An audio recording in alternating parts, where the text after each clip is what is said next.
Hello everyone, नमस्कार। कैसे हैं आप? उम्मीद करता हूँ स्वस्थ होंगे, मस्त होंगे। आज के इस वीडियो में बहुत ही कमाल के मेडिसिन सर्च करके लाया हूँ, ढूंढ के लाया हूँ। मैं भी काफ़ी सर्च किया हूँ इस मेडिसिन को, तभी आपको मिला है। अगर वीडियो में बताए गए सिम्टम्स आपको मैच होते हैं, किसी भी पेशेंट को मैच होते हैं, तो इस वीडियो को तभी देखना, अदरवाइज आप इस वीडियो को स्किप कर सकते हैं, क्योंकि इस वीडियो में वही सिम्टम्स मैं कवर करूँगा जो पेशेंट्स को भी प्रॉब्लम कंडीशन से पेशेंट जूझ रहे हैं। और इस मेडिसिन के अंदर जो कैरेक्टरिस्टिक सिम्टम्स हैं, यानी कि इन्हीं सिम्टम्स में ये मेडिसिन काम करेगी। तो सबसे पहले समझ लेते हैं कौन से ऐसे सिम्टम्स हैं जिनमें ये मेडिसिन काम करेगी, जिससे कि आपका भी समय बर्बाद नहीं होगा और आप कोई दूसरा कंटेंट या फिर कोई दूसरी वीडियो देख सकते हैं जो कि आपसे रिलेटिव हो।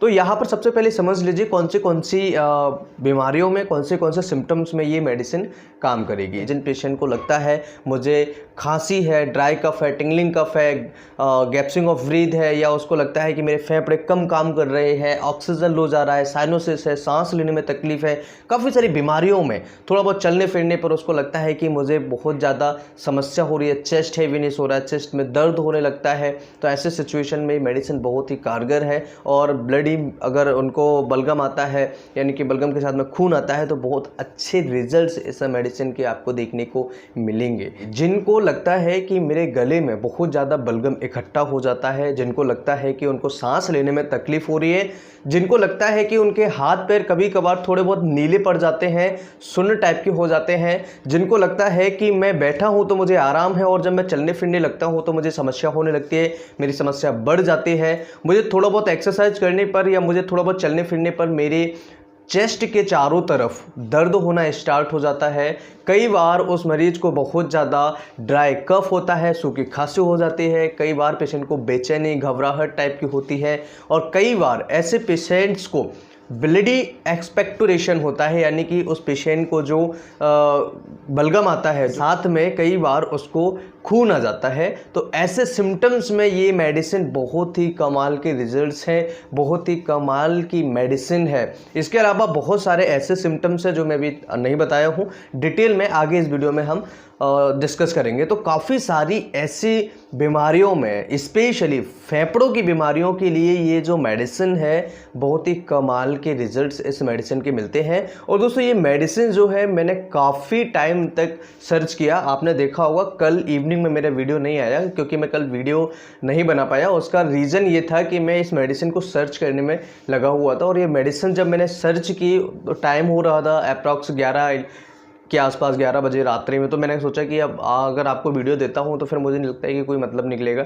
इसलिए मैं इस वीडियो को अभी मॉर्निंग में आपको देने की कोशिश कर रहा हूं। लेकिन ये वीडियो बहुत ही कमाल की है दोस्तों, बहुत ही कमाल के मेडिसिन के रिजल्ट्स हैं।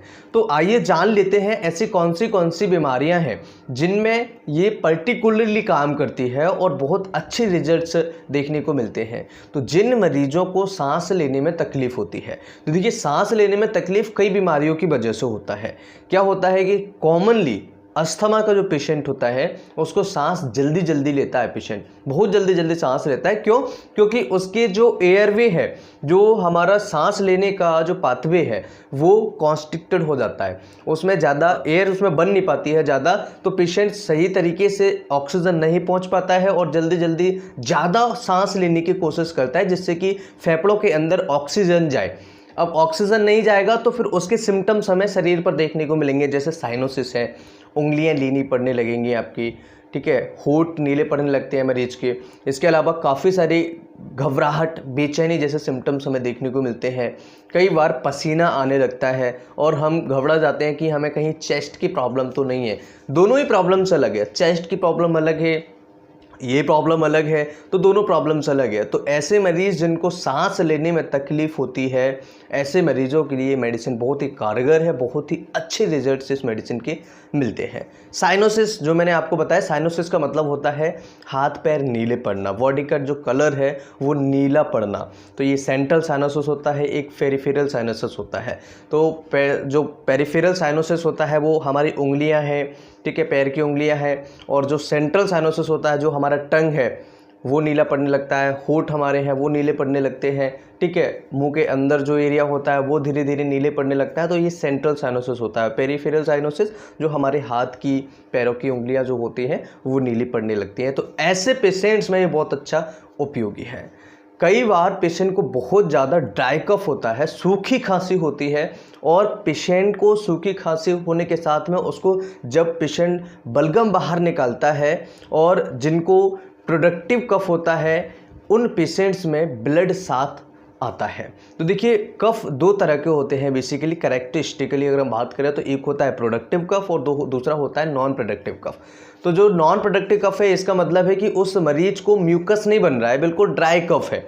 और जो प्रोडक्टिव कफ है, ऐसे पेशेंट में उसको म्यूकस बहुत ज़्यादा बनता है, बहुत ज़्यादा सीक्रेशंस होता है म्यूकस का, ठीक है। तो ये जो मेडिसिन है ये दोनों में काम करता है, एक तो ड्राई कफ में काम करता है और दूसरा ये कफ वाले मरीजों में भी काम करता है जिनको बलगम आता है। तो बलगम के साथ में उनको कई बार खून आ जाता है, ब्लड आ जाता है, ऐसी सिचुएशन में भी इस मेडिसिन का बहुत अच्छा यूजेस है, उपयोग है। इस पेशेंट की जो समस्या होती है वो पेशेंट्स जैसे ही बैठा होगा, जैसे मैं अभी कुर्सी पे बैठा हूँ तो मुझे रिलीफ है, और जैसे ही मैं खड़ा होऊंगा तो मेरी समस्या बढ़ जाएगी, समस्या मेरी प्रॉब्लम्स जो है वो उसके सिम्टम्स और ज़्यादा हो जाएंगे और मुझे घबराहट, बेचैनी जैसी समस्या देखने को मिलने लगेगी। ऐसे पेशेंट्स में बहुत ही अच्छा उपयोगी है, बहुत ही अच्छे इसके रिजल्ट्स देखने को मिलते हैं। और अगर बात करें ऐसे पेशेंट्स जो बहुत ज़्यादा लंबे समय से बीमार हैं, क्रॉनिक कंडीशंस चल रही है, लंबे समय से वो लंग्स की किसी भी बीमारी से ग्रसित है, लंग्स की कोई भी बीमारी उनको अगर है, तो ऐसे सिचुएशन में इस मेडिसिन का बहुत अच्छा यूजेज है, बहुत अच्छे उपयोग है। अगर मरीज़ थोड़ी बहुत एक्सरसाइज कर ले, यानी कि मैं यहाँ बैठा हूँ, मैंने अगर थोड़ा बहुत एक्सरसाइज कर लिया सुबह, मॉर्निंग में, दोपहर, कभी भी, या थोड़ी बहुत मेहनत कर ली, तो उसके चेस्ट के चारों तरफ उसको बहुत ज़्यादा समस्या होने लगती है, दर्द होने लगता है, और इस पेशेंट को ऐसा फील होता है कि मेरा जो चेस्ट है बहुत ज़्यादा कॉन्स्ट्रिक्टेड है, यानी किसी ने चारों तरफ से बांध रखा है, ऐसा लग रहा है कि उसका जो चेस्ट है बहुत ज़्यादा बंधा हुआ है। इस तरह के सिम्टम्स इस पेशेंट्स में हमें देखने को मिलते हैं। और इसके अलावा इस पेशेंट में टिंगलिंग ड्राई कफ होता है, टिंगलिंग टाइप का कफ होता है, और पेशेंट जब उसको समस्या होती है तो अपने हाथों को वो अपने चेस्ट पे रख लेता है और उसको लगता है कि मेरे चेस्ट जो है बहुत ज़्यादा किसी ने बांध दिया है, कॉन्स्ट्रिक्टेड हो गया है, बहुत ज़्यादा कंजेशन टाइप का हो रहा है फेफड़ों के अंदर, चेस्ट के अंदर। इसके अलावा उस पेशेंट की जो समस्या है वो बहुत ज़्यादा लंबे समय से कई बार देखने को मिलती है, और पेशेंट को जो स्किन कलरेशन होता है पूरी बॉडी का, वो ब्लूइश कलर हमें देखने को मिलता है। और इस पेशेंट में गैप्सिंग ब्रीथ होता है, गैप्सिंग ब्रीथ होता है। इसके साथ में उस पेशेंट के जो थ्रेटन लंग्स पैरालिसिस देखने को मिलता है, और ऐसे सिचुएशन में कोई एक लो पैरालिसिस हो गया या कोई फेफड़े हमारे लंग्स सही तरीके से काम नहीं कर रहे हैं, तो ऐसे सिचुएशन में इस मेडिसिन के बहुत अच्छे उपयोग हैं। तो मेडिसिन का नाम है लोरोसिरोसस। लोरोसिरोसस एक ऐसी मेडिसिन है जो आपको बहुत कम देखने को मिलेगा, लेकिन अगर आप सर्च करेंगे, अगर आप ढूंढेंगे, तो इस मेडिसिन की जो पोटेंसी आपको या तो मदर टिंचर फॉर्म में मिल जाएगा या फिर 200 फॉर्म में मिल जाएगा। मेडिसिन कैसे देनी चाहिए, यानी इसका डोज क्या है। अगर मदर टिंचर फॉर्म में हम लेते हैं तो इसके 10 से 15 बूंदें दिन में 2 बार हम मरीज को दे सकते हैं, सुबह एंड शाम को आधे कप पानी के साथ में मिलाकर के। पानी नॉर्मल होना चाहिए, ना ज़्यादा गर्म होना चाहिए, ना ज़्यादा ठंडा होना चाहिए, बिल्कुल नॉर्मल पानी में आप इसे 10 से 15 बूंदें मिलाकर के सुबह शाम दे सकते हैं। अगर 200 फॉर्म में मिलता है तो 2 से 4 ड्रॉप्स दिन में 3 बार, सुबह, दोपहर एंड शाम को ले सकते हैं। डायरेक्ट टंग पर ले सकते हैं। कम से कम इसे 8-10 दिन के लिए लीजिए, आपकी समस्या धीरे धीरे ठीक होना स्टार्ट हो जाएगी, पेशेंट ठीक हो जाएगा।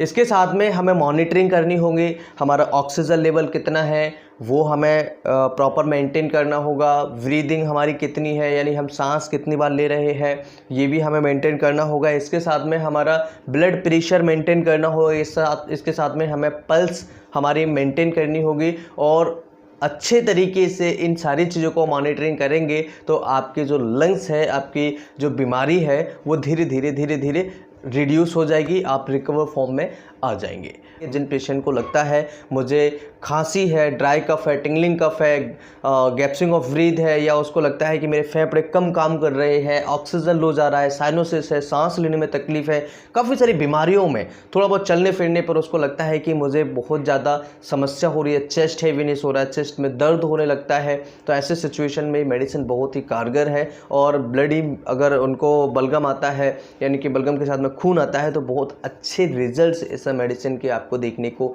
मिलेंगे। तो फ्रेंड्स, अगर आपको एक प्रिवेंशन के तौर पर एक चीज़ और बताएं कि जैसे मान के चलिए आपको लगता है कि एक्सरसाइज करने पर आपको चेस्ट के आसपास दर्द होने लगता है, बाकी आपको कोई समस्या नहीं है, तो एक बार हार्ट वाले डॉक्टर से ज़रूर कंसल्ट करें, क्योंकि हो सकता है कि चेस्ट में दर्द जो है वो हार्ट की वजह से हो रहा हो। लेकिन इसका याद रखें कि इससे फेफड़ों से संबंधित कोई सिम्टम्स नहीं होगा।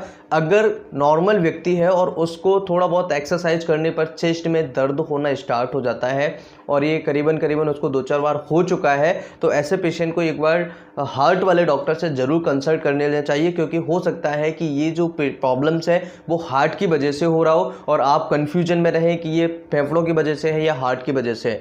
तो याद रहे, हार्ट की अगर प्रॉब्लम है तो फेफड़ों के सिम्टम्स आपको नहीं मिलेंगे। वीडियो अच्छा लगे तो लाइक एंड शेयर करें, कुछ पूछा चाहे तो कमेंट करें। नमस्कार, thanks for watching, have a nice day.